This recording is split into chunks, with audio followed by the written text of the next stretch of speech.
Bueno, hoy vamos a tener a Carlos Mario Correa, una de las personas que más sabe de comercio exterior y de internacionalización de marcas. Carlos, bienvenido al programa de Daniel Molina Emprende.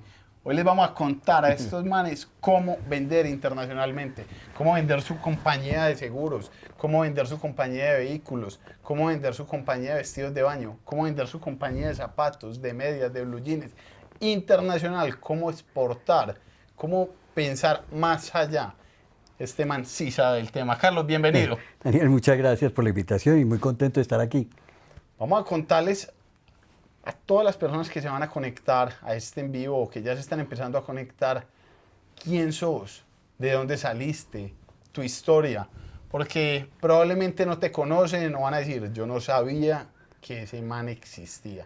Y este man les va a ayudar a poner su compañía en otras fronteras, que ustedes probablemente no sabían. Y hoy se van a quedar muy impactados que una persona de Medellín, Colombia, lleve una compañía al nivel que la llevó. Prepárense para una historia de vida muy bacana. Bueno, Daniel, muchas gracias. Yo soy un paisa que este año está cumpliendo 30 años trabajando en negocios internacionales. ¿Cómo comencé? Yo soy piloto. Fue lo primero que estudié. Salí del Colegio San Ignacio, estudié aviación y de ahí me fui para Bahía Azulano recién terminado, me regresé y dije voy a estudiar Derecho, estudié Derecho, me fui para Inglaterra y al regreso de Inglaterra me resultó una oportunidad en una empresa americana que se llamaba Gitano. Era una empresa de confecciones, una de las empresas más grandes de ropa popular en Estados Unidos. Se llamaba Gitano Nueva York, que le vendía a las cadenas grandes de supermercados, a Walmart y a Kmart. Le vendía a Walmart y a Kmart. Ahí comencé a trabajar de business manager y cuando llevaba como 6 meses en ese negocio, esa empresa entró en Chapter 11. Y al entrar en Chapter 11, esa empresa era tan importante para Walmart que Walmart se quedó con la empresa y nosotros pasamos a ser trabajadores de Walmart de un día para otro. Cambiaron el letrero de Gitano y pusieron en la casa donde estábamos el letrero de Walmart y fue una super experiencia porque yo estaba joven, ¿no? Estaba bien joven. Yo estuve en esa empresa manejando 4 divisiones de marca. Tenía una que se llamaba Eva Joya, que era una ropa para niños. Manejaba una que se llamaba Maternity. Había una que se llamaba Men's. Y entonces ahí estuve por un año más y me resultó una oportunidad trabajando para una marca que es muy famosa en Estados Unidos de retail, que es J. Crew, que es una marca que es muy popular en el tema de estudiantes de universidad. Ahí estuve trabajando con ellos un año. Ellos lo que querían era hacer en Colombia los blue jeans, toda la línea de blue jeans para Estados Unidos. Yo los representé en Colombia, estuve un año y posteriormente me fui a trabajar de gerente general en Colombia de una licencia de Janssen. Janssen era la marca más grande de vestidos de baño de Estados Unidos, que quedaba en Portland, y ahí estuve trabajando como 2 años hasta que me salió una oportunidad para irme a trabajar con el grupo Gilinski a Bogotá. Estoy hablando del año 94, eso es una época que coincide inclusive con la apertura del Ministerio de Comercio Exterior y con la apertura del país a las exportaciones, con la apertura inclusive de ProColombia. Y entonces me fui para allá a trabajar en Bombril, era una de las empresas. Ese grupo Gilinski en esa época tenía como 50 o 60 empresas, ninguna exportaba y lo que querían era exportar. Entonces yo salí para Bogotá, empecé a trabajar en Bombril, que no vendían en ninguna parte, y en muy corto... ¿Qué es Bombril? Bombril era la empresa de productos de limpieza. Vale. ¿Sí? Es una empresa que en esa época era líder porque tenía 2 marcas líderes en esponjas, en guantes y en eso. Y me fui a abrir los negocios para ellos. En muy corto tiempo empezamos a vender y ya estábamos como en 15 países. Y los Gilinski me dijeron... Vendiendo esponjillas de Bombril. Vendiendo esponjillas. Inclusive tenemos unas anécdotas buenísimas con las esponjillas que si tenemos tiempo acordame una anécdota en Haití. Arranquemos ya con Arranquemos con la... Ok. En Haití, que es un mercado de grandes oportunidades para las empresas colombianas y la gente no cree por el tema que es un país con Pero dificultades para las económicas. ecuatorianas, las chilenas, las argentinas, o sea, Yo creo que para todas esto partes. cualquier persona que lo vea y tenga una empresa de vinos y quiera vender Pero el en Haití, empresariado colombiano siempre ha pensado que esos países de ingresos económicos menores, para no Sí, total. ponerle adjetivos, pues no son viables para las empresas. Y yo tengo casos de éxito enormes en no, Haití, no solo en Bombril, sino en las otras empresas donde estaba. Pero el caso de Bombril es bien particular porque en una feria conocí un señor que era el dueño de la empresa, de la única empresa que hacía medicinas en Haití, que se llama CACC. Y esa empresa tenía una plantica de esponjillas. Y esa planta en algún momento se quemó y quedaron sin vender. En el mercado de Haití, el líder era una empresa brasilera que es muchísimo más grande que Bombril de Colombia y que vendía la presentación que se vendía en Brasil, que eran 8 esponjillas en una bolsa. Por supuesto, era un precio, tenía un muy buen precio porque es una empresa 10 veces más grande que Bombril Colombia, pero para el poder adquisitivo del haitiano, comprar 8 esponjillas era mucho. sí, total. Cuando se acerca el dueño de CACC y me dice, venga, se me quemó la planta, yo necesito que usted me produzca esponjillas, yo me voy para Haití y hicimos un estudio de mercado y le dije, venga, el tema adquisitivo del haitiano es bien difícil, vamos a hacer un lanzamiento y vamos a hacer 3 esponjillitas en una bolsa. Unidad por unidad éramos mucho más costoso, pero el precio de la bolsa de 3 era mucho más barato que la de 8. Y lanzamos. El éxito fue tal que en 6 o 7 meses éramos los líderes del mercado y Bombril y la empresa brasilera salió del mercado. Y terminamos vendiendo como 15 o 16 contenedores al mes de esponjillas en Haití. Nadie creería. Señores, 15 contenedores mensuales. De esponjillas. Es que eso es mucho. Es mucho. Como un datico ahí, ¿cuántas esponjillas le pueden caber a un contenedor? Un dato así, aunque nos equivoquemos. Que nos equivoquemos. Una caja de esas tenía como 483 esponjillas y fácilmente le cabrían 1.500 cajas. O sea que es como 600 o 700 mil esponjillas o más, ¿cierto? Esa es la historia. Yo estuve ahí, entonces me piden el dueño en esa época. Nosotros... estaba al frente del grupo don Isaac Gilinski, eran 2 hermanos, don Isaac y don Lazar, que ahora el grupo Gilinski está muy de boga por lo que ha venido haciendo Jaime, y Jaime era hijo de don Isaac, que fue la persona con la que yo estuve todo el tiempo trabajando. Me pidieron que les ayudara en otras de las empresas y me tocó ayudar en el tema de RIMAX para abrir las exportaciones, me tocó en Yupi, que también era del grupo. Pero contar la historia del jabón. El jabón. Bueno, porque pero déjeme, yo salto que la historia del jabón es buena, pero ya está en otra empresa. Yo estuve ahí 5 años. Fue tanto.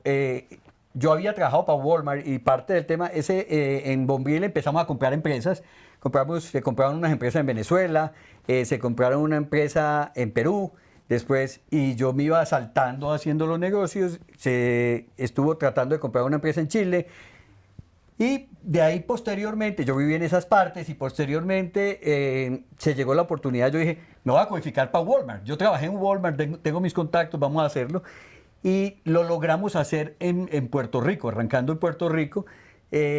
Nos codificó Walmart y por supuesto los Gilinski me dijeron, hay que montar una bodega en Estados Unidos. Yo ya había codificado Bombril en varias cadenas de Estados Unidos, en Sedanos, que era una cadena latina que tenía como 32 puntos de venta. Ya estando en Walmart, que nos metieron, entonces me trasladaron a Estados Unidos a hacer los negocios y a meter el resto de compañías al mercado de Estados Unidos. Las otras 60. Las otras, ¿cierto?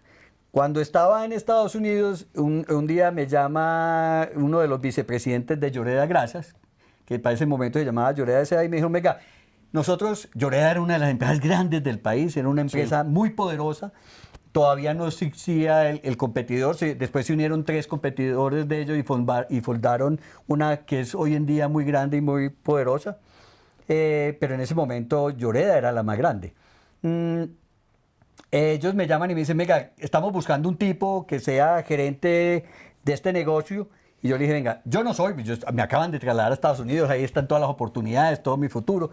Pero lo primero que le digo es, usted no necesita un gerente. que le reporte a usted, vicepresidente. Usted lo que necesita es un vicepresidente de negocios internacionales que tenga todo el poder y la autonomía para hacer el desarrollo que necesita en ese tema. Y para tomar decisiones. Y para poder tomar decisiones, que es parte de lo que se equivocan las empresas en Colombia, ¿no? Total. Muchas veces las empresas quieren hacer esto y lo tratan de hacer con ejecutivos de niveles que no tienen el poder y la autonomía para tomar las decisiones riesgosas y costosas que puede tener el tema. Sí, que en unos casos son costosas, en otros no tanto, depende del tamaño de la empresa y de lo que se quiera hacer. Pero definitivamente tiene que haber una decisión exportadora, que creo que es lo primero que tiene que tener una empresa para lograrlo, ¿no? Si no se tiene la decisión y si se duda, la verdad es que no se va a poder hacer nunca. Entonces, a los 8 días me llama ya el vicepresidente, casi como el presidente de la compañía. El presidente era el dueño, pero había un vicepresidente ejecutivo que manejaba a los otros 4 vicepresidentes que existían. Era una empresa muy grande. Y me dice, venga, listo. Le compramos la idea de que no es gerente, lo vamos a nombrar vicepresidente.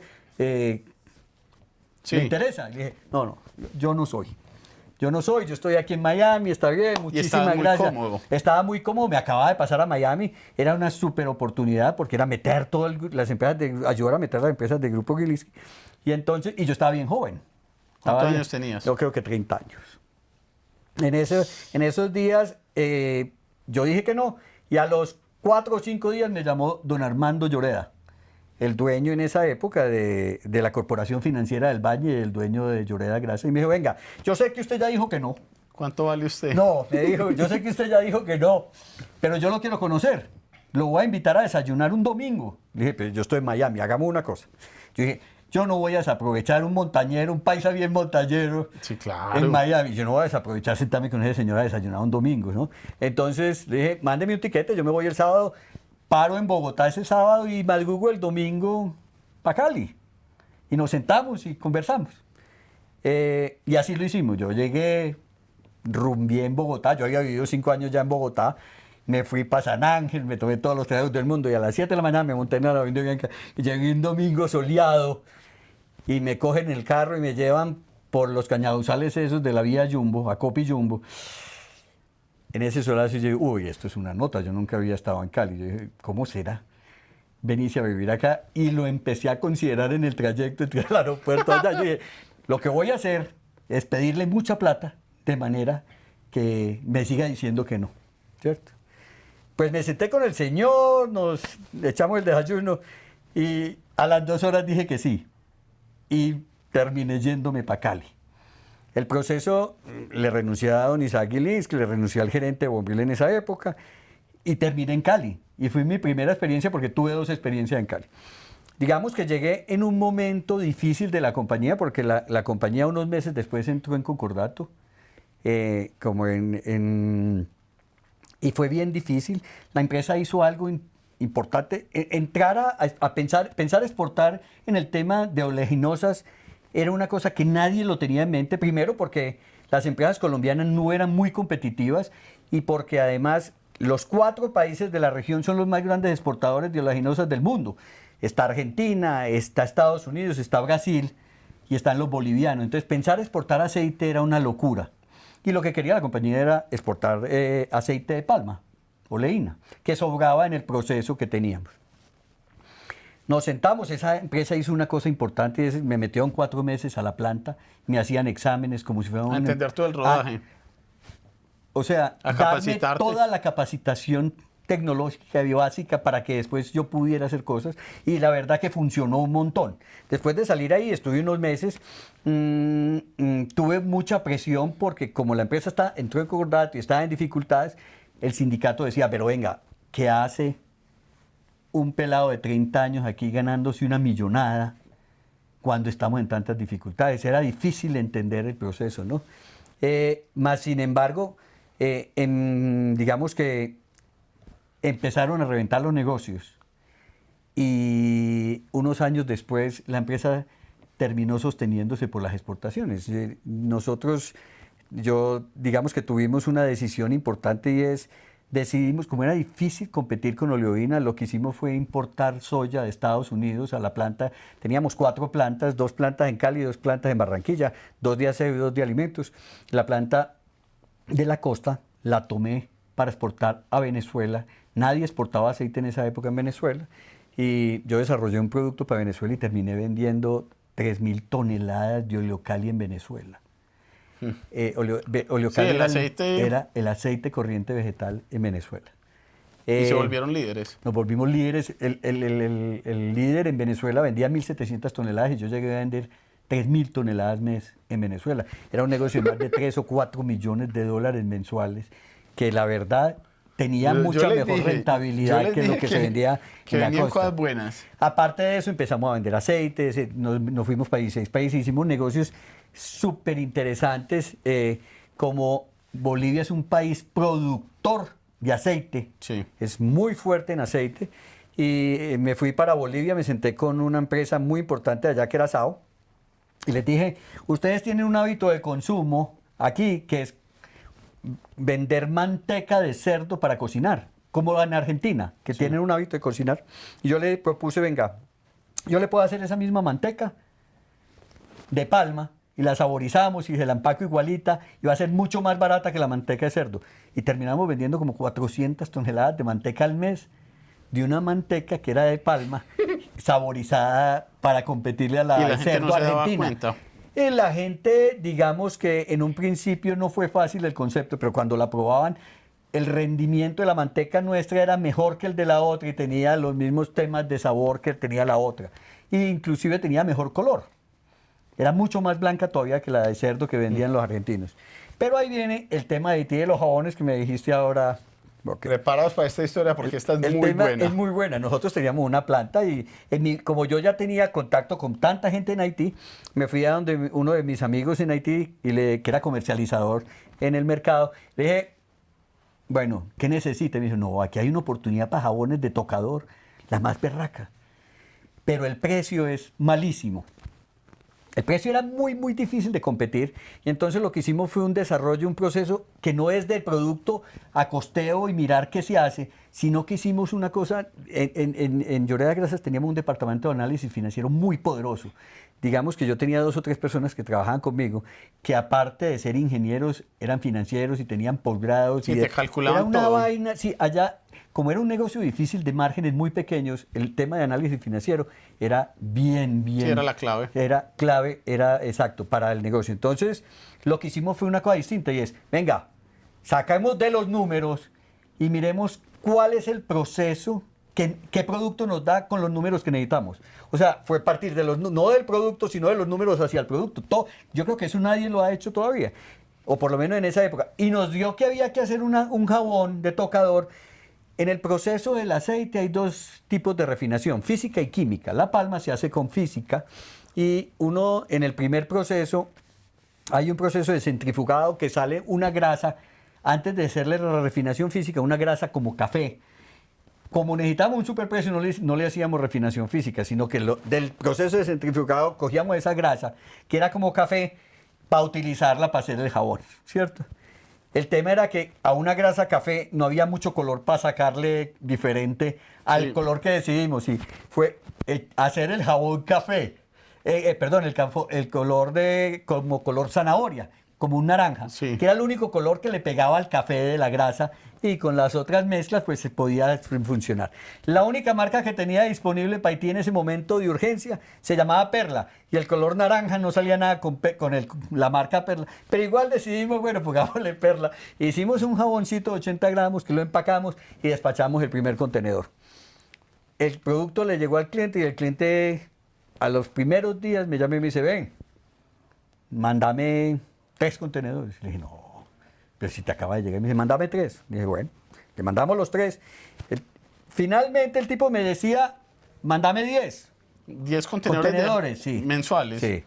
Decía, 10 contenedores. ¿Y dónde vas a vender 10 contenedores? El tipo me decía, mándame los 10. Al final el tipo me decía, ¿cuántos me podés hacer? El tipo decía, si me hace 30, los 30 se los vendo.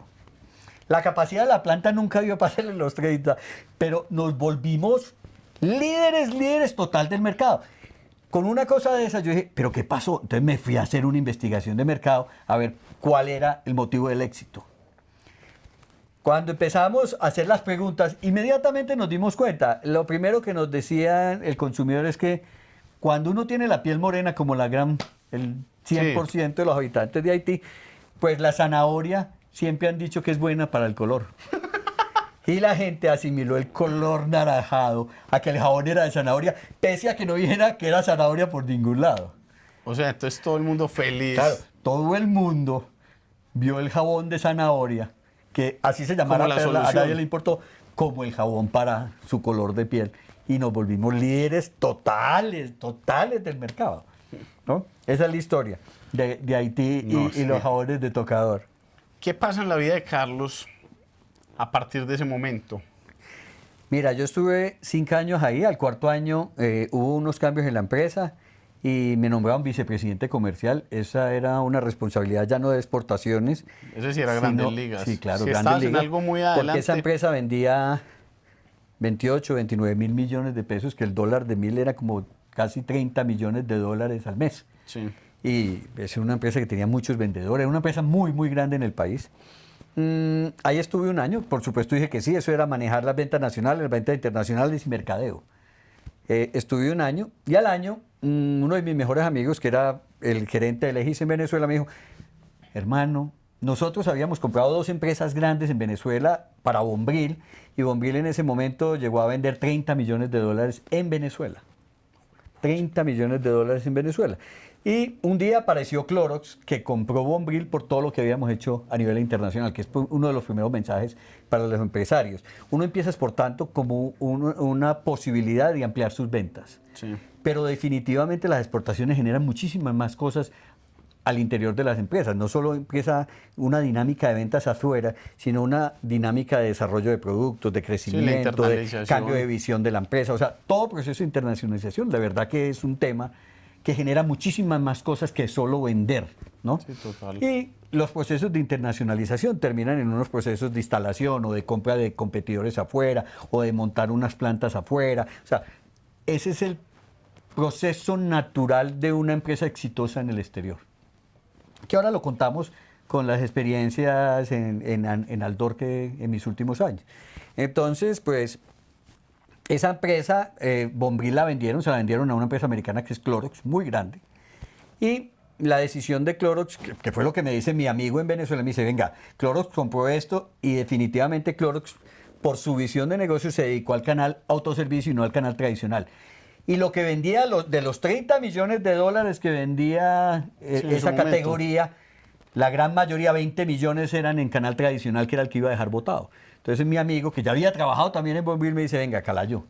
Porque, perdón, Sí, a mí claro. me dice, Calayo. Véngase para acá. Me dice, vení, renunciá y vení y montamos una empresa, vos la gerenciás y nos volvemos ricos.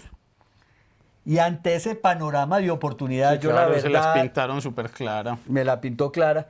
Y yo creo que en su momento era una decisión buena, pero yo la considero como una de las decisiones que no debió haber tomado. Yo estaba de vicepresidente comercial, en muy poco tiempo ya no estaba el presidente de Lloreda, hubiera terminado de presidente de Lloreda, que era para mi edad, 32 ibas años, volando era pa' allá. era una locura haber soñado con eso. Pero bueno, digamos que yo tomé la decisión, renuncié y me fui a montar mi negocio.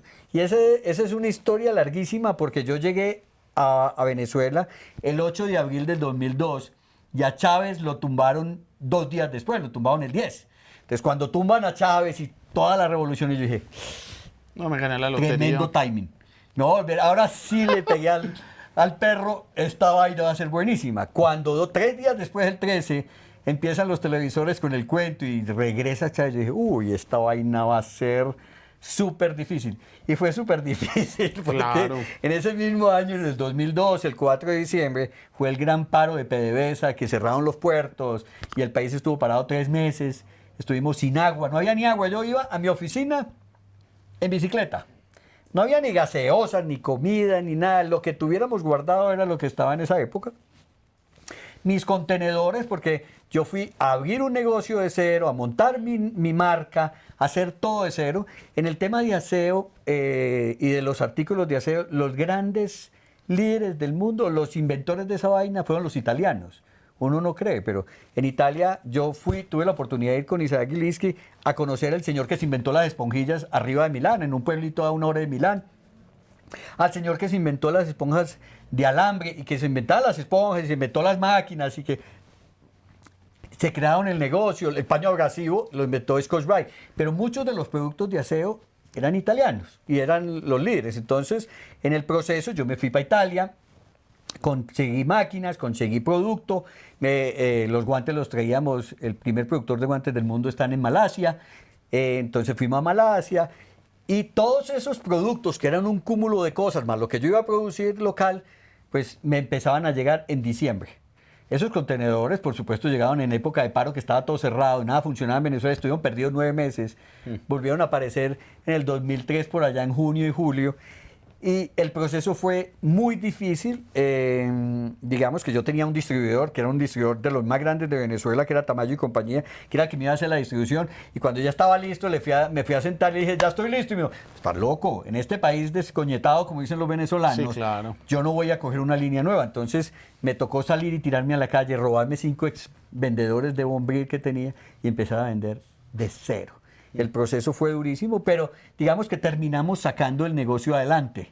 Yo estuve 5 años, terminé regresándome, vendiendo mi parte a mis 2 socios, que era mi amigo y Sí, otro tirémonos de socio. ahí para el Doro. Sí, y de ahí regresé, monté otra empresa, estuve 5 años aquí en Zona Franca con mi empresa, la vendí y comencé, se me apareció una oportunidad para trabajar en ProColombia, que yo creo que es importante en mi desarrollo. Sí, ProColombia es clave. Y comencé a trabajar con ProColombia, que creo que ha sido una de las experiencias más gratificantes y más Sí, esa es enriquecedoras clave. para mí, porque estuve de director de la oficina regional en Medellín. Estuve entre el 12 y el 15. ProColombia, que es una entidad del gobierno, pero es una entidad bien particular porque tiene régimen privado. De verdad lo disfruté bastante. ProColombia tiene 3 ejes de negocios, uno que son las exportaciones, que es por lo que normalmente conocen a Sí. ProColombia, pero tiene un eje de turismo, es la entidad que promociona el turismo y la entidad que promociona la inversión. En su momento, cuando yo llegué, no era ProColombia, sino ProExport. ProExport, sí. Y yo estuve mis 2 años y medio en ProExport y me tocó el cambio a ProColombia. Y en el tema de inversión, pues es la entidad del gobierno que promociona en su momento la inversión extranjera en Colombia, y posteriormente, ya al final de los 14, me tocó que empezaran a promocionar el tema de inversión colombiana en el extranjero. Es decir, empresas que se querían ir a instalar a Estados Unidos, Colombia les daba un apoyo en todo el tema de los países. Si yo voy a montar una empresa en Estados Unidos, pues la oficina comercial de Estados Unidos nos da un apoyo en todo el tema de legislación, de contactos, todo lo que necesita un empresario colombiano de información para hacerlo. Ahí estuve 3 años. Sí. Habían temas que me gustaron mucho. Yo no sabía nada de turismo.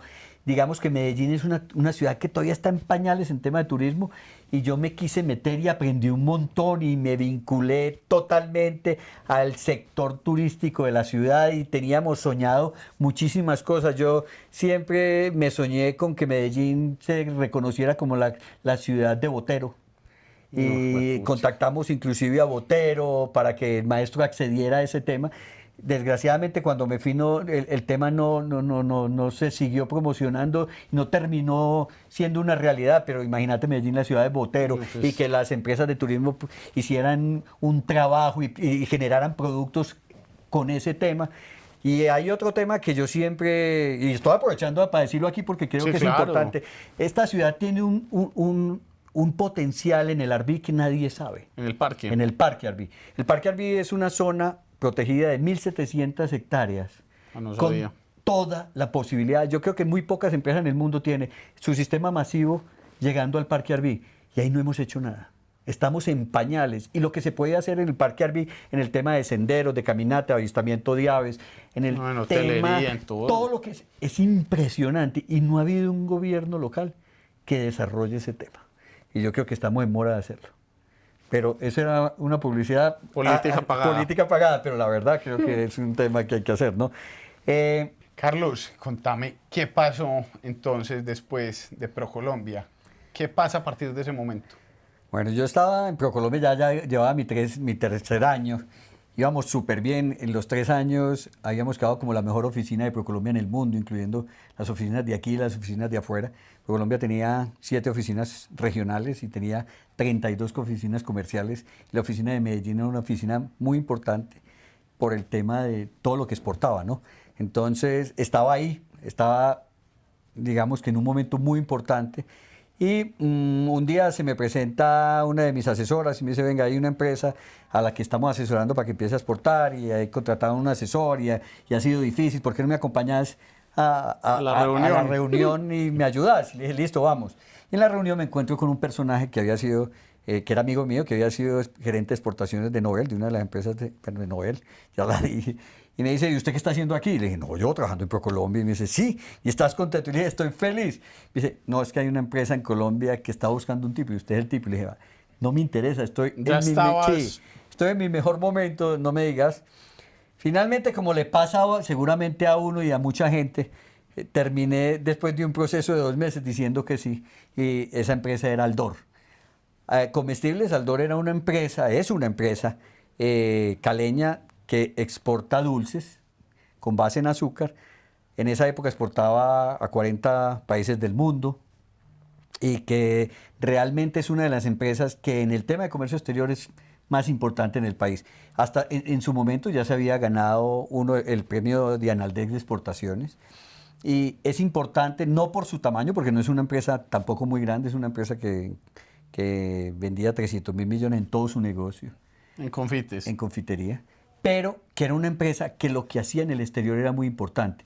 Y muy importante no solo porque estaba en 40 países, sino que es una de las contadas en una mano que está instalada en África. Allá esa empresa tiene una planta de producción de chupetes en Sudáfrica, en Johannesburgo, y produce chupetes para Sudáfrica y es líder en chupetes y en confitería en África. Entonces, pues, era un súper reto y yo me voy para Cali y comencé a trabajar en África, en Aldor, y la verdad es que la experiencia en Aldor fue, yo creo que una de las más enriquecedoras. Ahí ya es otro nivel. Ahí ya es otro nivel. Yo llegué cuando vendíamos como 20, 22 millones y llegué en un momento particular del negocio, un momento difícil. En el 2014 el precio del petróleo pasa de 100 y cae a 28. Inmediatamente cambian el negocio en el mundo. ¿Por qué? Nosotros teníamos un presupuesto para el 2015 como de 22 millones de dólares y nuestros grandes clientes estaban en 2 países petroleros de África, que era Angola y Nigeria. En ese momento, de los 22 millones, Angola tenía un presupuesto para el año 2015 de 6 millones de dólares y Nigeria de 5. Y esos negocios se desploman totalmente porque las monedas, esos países petroleros, se ven afectados, se les acabó la entrada del billete, sus monedas se disparan. La moneda en Angola se devaluó 400% y por supuesto el cliente acabó con el negocio. Pues era poder adquisitivo. Nos tocó entonces hacer todo un plan de repensar el negocio. Pero en tiempo récord. En tiempo récord para salvar lo que estábamos haciendo. De los 22 millones de dólares perdimos 12 o 13 millones de dólares, casi hasta 15 porque ahí estaban involucrados otros países africanos. Increíblemente, esta era una empresa que, si bien era muy fuerte en exportaciones y tenía grandes negocios, no tenía un portafolio de exportaciones. Digamos que había un departamento de mercadeo que desarrollaba pensando en Colombia y lo que funcionaba lo cogían y lo ofrecían afuera. Entonces, lo primero que hicimos fue reestructuramos el área. Nosotros retomamos el tema de mercadeo de exportaciones nosotros mismos, el tema de trade nosotros mismos. El perfil de mi gente también cambió. Yo tenía un equipo de 10 personas. Y comenzamos a desarrollar un portafolio y mirar qué hábitos de consumo había para desarrollar ese portafolio. Comenzamos, no vendíamos en ese momento en Centroamérica y en el Caribe y comenzamos por esas zonas. Empezamos a vender y nos le metimos. Nuestro competidor y el gran líder de esos mercados era Colombina con Bom Bom Boom. Y fue entrar a pelearle a Bom Bom Boom en esos mercados y a crecer en esos mercados. A vender en Centroamérica. A vender en Centroamérica. Bom Bom Boom y Colombina tenían una planta de producción en Guatemala y había acabado con toda la competencia en Centroamérica. Entonces, soñar en meternos era un tema bien, bien difícil. Pero terminamos haciendo la tarea. En Haití pasa lo mismo que nos pasó en la otra parte. Haití no vendíamos un contenedorcito al mes y en Dominicana vendíamos un contenedorcito al año. A los 5 años vendíamos 11 contenedores al mes en Haití de chupetes. No. 11 de bombones y de... de chupetes, solo chupetes. Nuestras marcas, las marcas de la compañía eran Pin Pop y Yogueta, y eso era lo que vendíamos. Hicimos ciertas cosas, y usted me pregunta, ¿y cómo hiciste para pasar de vender uno al mes a vender 10 o 11? Digamos que la estrategia fue bien chévere. Digamos que me pegué del mismo tema que te había funcionado ya. que me había funcionado ya, y es, vendíamos en bolsa de 48, pasamos a bolsa de 24, les dimos los sabores que ellos querían y fue un éxito. Por supuesto teníamos un muy buen distribuidor, hicimos la tarea, lo mismo en Dominicana, digamos que en Dominicana fuimos mucho más agresivos, hicimos cosas de trade muy fuertes, muy potentes, y funcionó. Vendíamos un 3% más barato que el otro, no era un tema de precio, era un tema de sabores, de agresividad comercial y de temas de trade y de mercadeo. Eso fue el principio de empezar a hacer más cosas en otros países. Por supuesto, regresamos a las ferias donde habíamos dejado de estar. Nosotros íbamos a la Cial París, íbamos todos los años a una feria en Alemania. Es la feria más importante de alimentos a nivel mundial, ¿no? Sí, es una feria muy grande, y hay una feria también en Alemania muy importante para la categoría de nosotros. No, es ISM. Y entonces volvimos a la feria, que es en Colonia. Volver a tener posición y visibilidad. Total, y nos fuimos a viajar. Yo creo que eso es otro de los temas. La gente piensa que podemos vender por internet, y la verdad es que es bien difícil. No, hay que viajar con la maletica. Cuando yo llegué, el presupuesto de viajes de la compañía era 190 millones, y lo pasamos inmediatamente, lo crecimos a 490, 500, a 600 en los años siguientes, y nos cogimos el avión. Yo terminé viajando con mi equipo 43 semanas del año. Para 43 afuera. semanas del año, venías a pasar 24, 31. Yo iba a Cali simplemente, tenía un apartamento de Cali, y yo iba a Cali una semana a Cali, que era la semana para el cierre, para las reuniones que había que hacer de presentación, y a la semana siguiente me iba de viaje. Nosotros terminamos vendiendo en más de 70 países, donde vendíamos en toda América, desde Canadá hasta abajo. No vendían en Brasil y no vendían en Argentina, de resto vendían en todas partes. Vendíamos en Europa, vendíamos en el Medio Oriente, vendíamos increíblemente en todas partes. Vendíamos en Yemen, en Siria, vendíamos en Israel, en Jordania, Palestina, en todas partes. Vendíamos en Asia, vendíamos en China, vendíamos en India, y en India tengo unas historias espectaculares. Yo creo que era la única compañía latinoamericana que vendía algún producto importado en India. En India todo es producido local, y nosotros vendíamos, y nos falsificaban el producto 3 o 4 fábricas en India. Llegamos a vender 8 o 9 contenedores al mes de un chupete que era Yogueta. Wow. Y se va para África. Y llegamos a vender en 22 países de África. ¿En dónde? En todas partes. África la dividimos en 5 zonas. Nosotros vendíamos, cuando yo llegué, vendíamos en la zona de Subsahara, que es los países que están cercanos a Sudáfrica, los 2 Congos, estaba Zambia, estaba Mozambique, pero nos fuimos extendiendo a Tanzania, nos fuimos extendiendo y vendíamos en Nigeria. Nos fuimos extendiendo al West, que es una zona de grandes oportunidades. Entonces ahí estaba... Carlos, pero uno pensaría que la gente en África no... Allá sí comen... Sí, mira, el chupete tiene una particularidad, y es que el chupete muchas veces en países pobres reemplaza una de las comidas. Es la carga energética que necesita la gente si no puede tener comidas. Entonces el chupete, más que una golosina, es un alimento que puede ser... Es que analicen eso, un producto que sale de Cali, Colombia, en la costa pacífica, y recorre todo el mundo y se va para África a una góndola y se vuelve líder. Total. Y a mí me han pasado cosas. Yo hace poquito, ya en la pandemia aquí encerrado, vi una serie que se llama Fauda, y que se desarrolla mucho en Palestina. Y en uno de los capítulos hay una reunión en una tienda, y yo miro la tienda y veo mi exhibidor con chupetes mío en una serie. Imagínate lo que puede ser eso. No, yo cojo ese televisor a picos.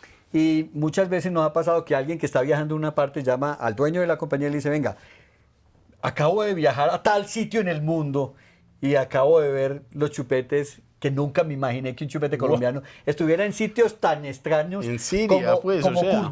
como el norte de Irak. Porque vendíamos en Irak, En Irán, sí. Y de esas anécdotas de viaje extrañas, en el 2018 pues nos fuimos a visitar Oriente, y el viaje arrancaba por Jordania. No vendíamos en Jordania, queríamos vender en Jordania, estuvimos haciendo la tarea y terminamos vendiendo en Jordania. Pero el último día el dueño de Jordania, que era un distribuidor muy poderoso porque era el distribuidor de PepsiCo. Oiga, pues esta historia para los que viajan. Porque Sí. lo que a este hombre le pasó hoy lo está contando acá y se muere de la risa. Pero el día que le pasó estaba así. Sí, total. Pues, verá, Estuvimos en preparados. Jordania y el último día, pues el dueño de la compañía, que además producía vinos y tenía una empresa de eso, nos dijo, le quiero hacer una atención, vamos a probar los vinos y le hacemos una cena. Y estuvimos ahí y en la cena el tipo dijo, escoja de nuestros productos 2 botellas de la que quiera. Ellos tenían un licor en una botella azul con un sello de oro, que era como un aguardiente, un anisado de 52 grados. Yo dije, pues por supuesto, uno viniendo de Medellín con el Sí, tema del claro. aguardiente, este es el producto. Este es el que hay que llevar. Este es el que hay que llevar para contar la historia. El tipo nos la empacó muy bien, nos la metimos a la maleta. De ahí salimos para Irak. Nosotros, nuestro distribuidor, que ahí hay una anécdota que vos no sabés, y es, nosotros llegamos a una parte al norte de Irak, en un pueblo que está a media hora de Mosul. Pues bien, yo también en la pandemia me vi una película que se llama Mosul. Y Mosul fue una ciudad que se la tomó el ISIS y estuvo en guerra. Estuvo totalmente destruida en el 18. Y yo estaba a media hora y nunca me enteré. Yo sí veía, nosotros cogimos un carro, llegamos a la capital de Irak y ahí cogimos en carro para el norte, 6 horas. Y cada hora o cada media hora nos paraba ejército y nos preguntaba, nos pedían los pasaportes y los tipos nunca entendían por qué 2 colombianos estaban yendo para allá. Con una bolsa de ¿Cierto? dulces. Sí, y con los confines. Y nosotros decíamos, no es que yo vendo dulces. La gente, la verdad, nadie Colombiano. creía. No, En un que- momento hasta nos iban a quitar los pasaportes y lo convenció mi distribuidor, hizo la vaina. Pero lo gracioso del tema es que estuvimos en un pueblo a media hora de Mosul en guerra total y nunca nos enteramos. Me vine a enterar 2 años después. Fuimos a Irak, bajamos. Entre esos países ya no hay aerolíneas que vuelen entre ellos. Digamos que hay que volar en una aerolínea que va a Turquía y vuelve a cada uno, entonces el proceso es largo. Nosotros llegamos ya después, terminamos nuestra cita, nuestro viaje en Teherán, en Irán. Y llegamos tranquilos con la maleta, pum, pasó la maleta, nosotros, y la maleta llegó a rayos X y el tipo de aduana me dice, ¿qué tiene ahí? Le dije, no, puede tener unas muestras de chupetes, porque a eso vengo. Y me acordé de las botellas y le dije, tengo 2 botellas de un licor que me dio mi cliente de Jordania. Y el tipo me dice, ¿usted sabe que entrar licor a este país es como entrar droga? Le dije, no, yo no sabía. Pues de ahí empezó todo lo que vos decías de uno morirse del susto. Por supuesto nos O sea, agarraron. analicen esa situación. El idioma no es. No es. Uno hablando español. Y es el inglés colombiano. bien difícil. Colombiano, con unas botellas de licor en la maleta. Y en el counter ya adentro. ¿Qué hace uno? ¿A quién entrando al llama? país en aduana. Entonces el tipo, por supuesto, nos cogieron, nos montaron en un carro de policía, nos llevaron a una estación de policía a iniciarnos el proceso, Ahí nos sí- ficharon. Ahí sí tiembla uno. Sí, claro, total. Yo decía, uy, uno en una cárcel en Irán. Yo me imaginé, por mi mente pasaron las peores cosas del mundo, colombiano en Irán, Sí, total. por tener 2 botellas de un licor que nada que ver sin saber. Finalmente mi cliente cuando nos montaron en el carro vio que nos habían montado en el carro de la policía, no siguió, llamó a un abogado, llegó a la estación de policía y ahí no dejaron, después de que nos ficharon, arreglaron con los tipos en el sentido de que nos pusieron una multa, nos hicieron firmar una declaración de que nunca más íbamos a volver a entrar y nos quitaron los pasaportes hasta el día que nos íbamos a devolver. Y ese proceso duró como 4 o 5 horas, no me acuerdo. Fue una pesadilla que para mí fue toda la vida. Y pudimos hacer la tarea. Pero esas son las cosas que le pasan a uno cuando viaja a ese tipo de países, a ese tipo de mercado. Y como eso hay historias como, por ejemplo, un viaje a un país en África. En este país, en Mali, que está al oeste de África. Mali fue una colonia francesa. Y nosotros llegamos a un hotel que se llama, al Hotel Radisson de Mali. En ese viaje fue en febrero y nosotros sí decíamos, pero el hotel blindado, le habían puesto unas láminas de metal, habían 2 tanquetas, habían puesto un detector de metales para la entrada. Y yo dije, venga, ¿por qué tanta parafernalia aquí para el hotel? Y dice, no, Por es la que en llegada. noviembre, será la llegada del colombiano. No, en noviembre entró ISIS al hotel y mataron 28 extranjeros y hicieron una matanza horrible en ese hotel. Entonces, uno dice, hay cosas que vive uno como anécdotas que en el momento son muy horribles, pero que la verdad después son anécdotas para contar No, toda la pues, vida. total. ¿No? Nosotros finalmente, estuve 6 años en Aldor, terminé ahora en junio, me retiré, pero en Aldor pasamos de vender 20 a vender el doble, vender más de 40 millones de dólares de exportaciones y pasar de 40 a 70 y abrir un montón de nuevos mercados, abrimos más de 40 nuevos mercados y en todo el mundo viajamos No, pues este y hombre conocimos un montón. es de los que más millas tiene. Carlos, ¿qué estás haciendo hoy? Estoy trabajando con unas empresas locales. O sea, si yo soy un empresario que estoy escuchando este en vivo hoy y digo, yo quiero internacionalizar mi marca, yo quiero poner mi compañía en otros mercados, una compañía de muebles, una compañía que exporta mango, una compañía que el foco es la venta de aguacate con valor agregado. O sea, personas que están mirando afuera del barrio. ¿Qué tiene que hacer? Yo creo que hay unos mecanismos que tiene inclusive el gobierno para ayudar. Primero está una entidad como Procolombia que puede ayudar. Eh, Procolombia, digamos que tiene 2 niveles de servicio para el tema de exportaciones. Un nivel para empresas que ya tienen el conocimiento y la infraestructura y un nivel también para empresas que no lo han hecho de formación, ¿cierto? Yo creo que esas empresas pueden acercarse a una entidad como Procolombia.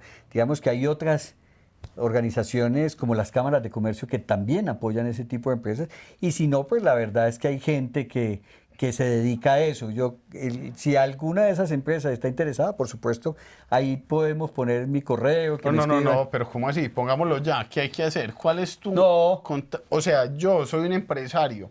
Hoy estoy oyendo esto. Tengo una compañía de vestidos de baño, de brasieles, zapatos y quiero exportar mi producto a Centroamérica. Me quiero posicionar en México, en Ecuador, en Europa, en Asia. Quiero vender en África. Es que Sí. eso se puede.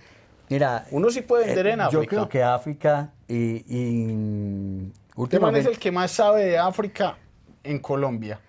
Preparados, pues. yo creo que África es posiblemente uno de los mercados con más oportunidades para los productos colombianos, por muchas cosas.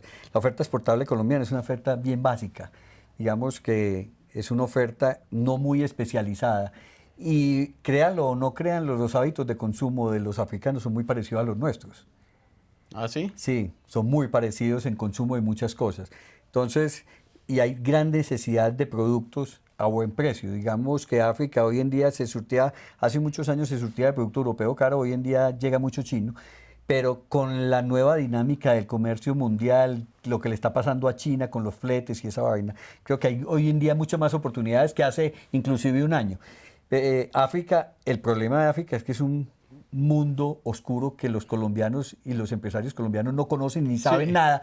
Eso está muy lejos y nadie sabe de nada porque tú le preguntas inclusive a la misma Procolombia y No, al no, mismo no, gobierno no tienen ni idea. temas como este.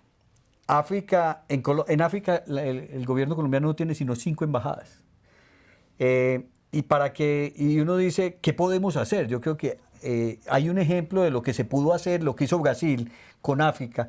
Brasil en el 2004 exportaba 3.500 millones de dólares a África y hoy exporta más de 40.000 millones de dólares a África, con una política de gobierno, una política de Estado frente a ese tema, en muchos niveles, en asistencia, en muchísimas cosas, y una de esas fue abrir embajadas. Brasil hoy en día tiene un montón de embajadas, creo que tiene más de 50 embajadas o 47, no sé hoy en día realmente, en África, y ese tema ha ido creciendo.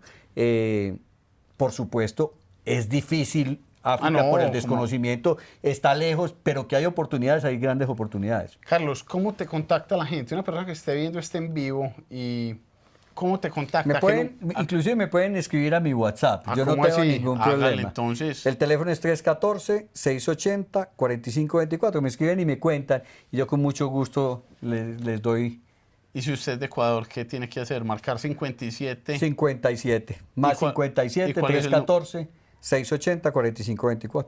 ¿Y tenés algún correo donde te puedan enviar un Sí, correo? tengo CM Correa Calayo. CM Correa Calayo, y Calayo es con Y de yuca, @hotmail.com. Ahí le envían un correo a Carlos y ya saben, él les contesta, los va a asesorar y qué nota poder internacionalizar las marcas y llevar compañías a otro país. Muchas gracias y muchas gracias, Carlos, por Daniel, muchas gracias por la invitación. Bueno,